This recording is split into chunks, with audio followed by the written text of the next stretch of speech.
जी लखविंदर जी, खनौरी बाजू को लेकर पत्रकार साथियों, आज जो एमएसपी खरीद गारंटी कानून की लड़ाई के लिए संघर्ष चल रहा है, 3 जगह मोर्चे लगे हुए हैं। आज 330वां दिन है, 11 महीने से ऊपर का समय हो चुका है और उस एमएसपी खरीद गारंटी कानून सहित सभी मांगों को लागू करवाने के लिए सरदार जगजीत सिंह डल्लेवाल जी का जो आमरण अनशन है, आज उसको 43वां दिन है।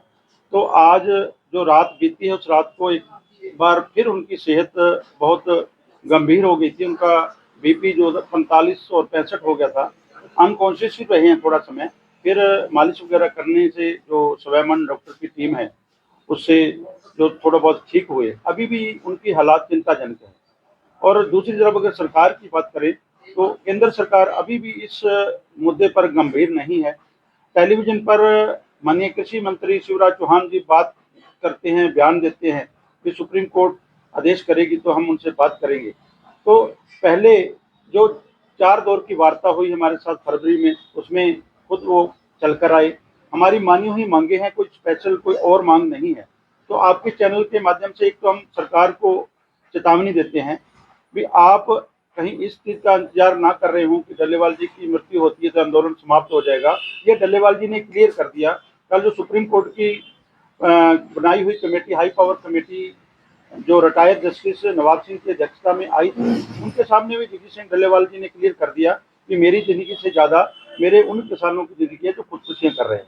तो इसलिए अब दोबारा से जो फिर हम सरकार को कहना चाहते हैं कि अभी भी समय है।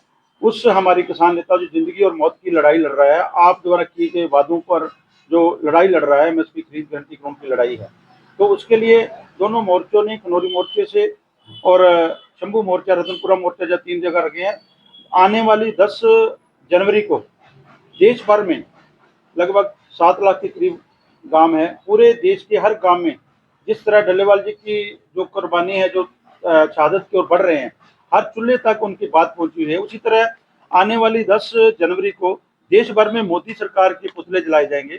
तो आप के चैनल के माध्यम से सभी से प्रार्थना है, हरियाणा वासियों से, सिरसा जिले के वासियों से भी, आप बड़ी गिनती में इकट्ठे होकर 10 जनवरी को मोदी सरकार के पुतले फूकें। इससे जगजीत सिंह डल्लेवाल जी को जो ताकत है मजबूत होगी और हमारा मोर्चा है और जीत कर पड़ेगा।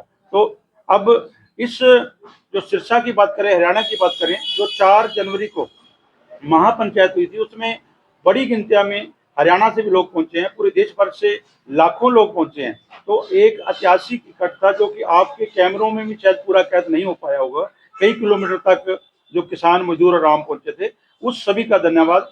तो आने वाले समय में भी जब भी कोई कॉल आती है, आप उस कॉल के ऊपर पहरा दें और ज्यादा से ज्यादा गिनती में, दिन रात वहां पर आंदोलन चल रहा है, दिन रात पहरे चल रहे हैं, तो बड़ी संख्या में वहां पहुंचने का काम करें। देखिए, बीजेपी को अपने गिरेबान में झांकना चाहिए। जब उन्होंने सरकार आने से पहले वादे किए, एमएसपी खरीद गारंटी कानून की बात करते हैं, तो बीजेपी उस बात से जाने के बजाय पंजाब को कभी किसी को कह रही है। पंजाब तो उनके जो है अंडर चलता है, पंजाब उनके जो जैसे जैसे छड़ी पंजाब की घुमाते हैं वैसे जाते हैं। 30 दिनों तक कोई नहीं आया। 29 तारीख को जो भगवंत मान ट्वीट करते हैं, 30 को उनका कैबिनेट आता है, जब सुप्रीम कोर्ट एक्सेप्ट करता है। उससे पहले पंजाब सरकार ने भी हमारे आंदोलन को जो ध्यान नहीं दिया, शुभकर्ण शहीद हुआ, एफआईआर तक नहीं कटेगी। पंजाब से भगवंत मान सरकार और बीजेपी एक ही है, एक ही होकर किसानों को दबाना चाहती है। लेकिन किसान अब उस मांग पर अडिग है, एमएसपी खरीद गारंटी कानून तक जारी रहेगा। डल्लेवाल जी ने क्लियर कर दिया है कि मेरी दोनों तरफ जीत है, मेरी शहादत होती है तो आंदोलन जिंदा रहेगा। अगला साथी जो दूसरा सुखजीत सिंह हरदो झंडे वो बैठेगा। अगर जीत होती है तो भी जीत है, नहीं मेरी शहादत होती है तो भी आंदोलन जारी रहेगा, आंदोलन जीत तक जारी रहेगा।